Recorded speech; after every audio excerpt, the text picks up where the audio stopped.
Alright, today we're having a look at a repair that I did of a Gibson flubber pickguard. You can see here from the pictures that it had come quite far off from the top of the instrument.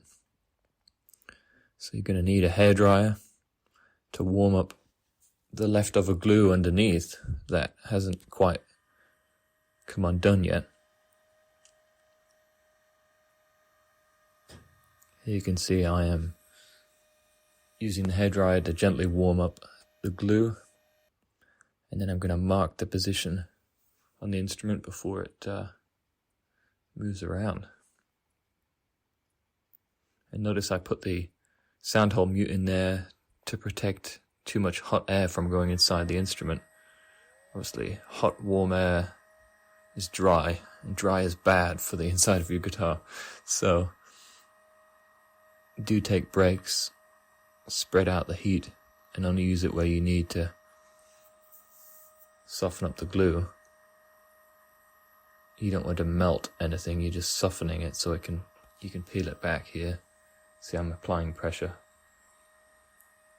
and then moving from section to section.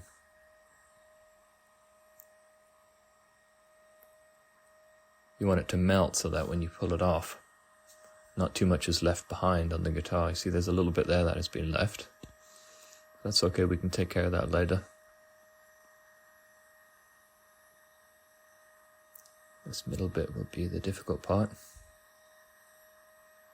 See, it seems to have been mostly around the edges where it's come up.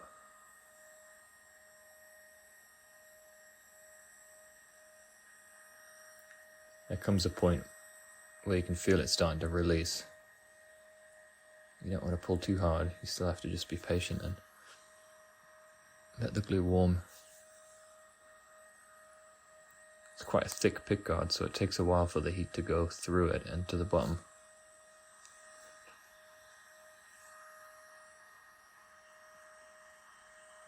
See, there's some more that's been left behind. See how hard that has gotten. And there it is. Beautiful when it pulls like that, and it's just about ready to fall off. There it goes. Now this is interesting. Notice the difference here. The guards are translucent, so actually the finish of the instrument is giving it that nice dark red color. See, if I hold it up against something light, you can see straight through, and it looks completely different than what it does on top of the instrument with the finish below. So here's the glue on the back of the pickguard. You can see here I'm just using my nail to begin scraping it to see just how attached it is. I discovered pretty quickly that it's not held on there all that well. So if you can avoid it, do avoid having to scrape. In the case here, I was able to actually roll the old glue off the pickguard. You see I'm using my thumb, which is gripping the old glue, which is then adhering to itself and pulling back on itself. And so obviously this is the safest way to avoid any scratches or nicks in your guard. There you can see the tan line that's been left from the UV exposure on the nitro finish. There you can see the progress. And my thumb getting rather red. Yeah, this is going to take a long time, so I might as well do something useful with the time. And then, here we go. Eventually I decided to speed up the process a little bit with some white spirit. You can use any mild solvent. And then eventually you might end up having to scrape. So having a good trusty knife to do that, or a flat razor blade might work. So once all the glue's off, you're going to want to lay the pickguard on somewhere that's flat and something that you can use to heat and not worry about it deforming. So it's very important that you get something that is flat. Now this is some sort of thermosetting plastic, so you need to heat it up so that its molecules all start to move. You get it flat, and then once it's in the flat position,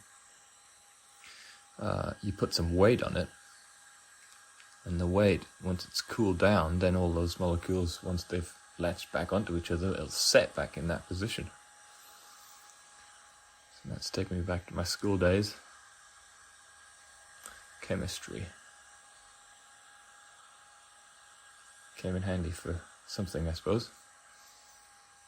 Here you can see I'm giving it a good heat. You'll want to heat it until you visibly see the guard, the material. It'll release once it's gotten hot enough. It needs to be pretty hot in order for you to get it to flatten out. You don't want to melt it, so you have to be careful and keep a good eyeball on it. You can see here, very close up, you can see the slight scratches left behind from scraping that one section, but that doesn't matter too much.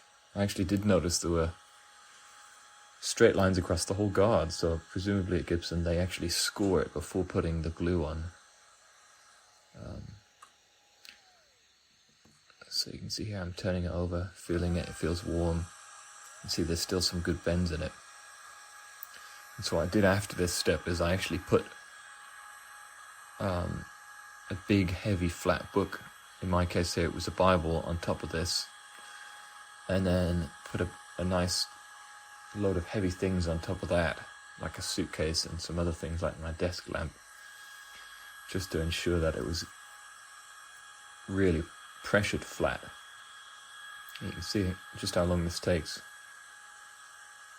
to get this plastic warmed up.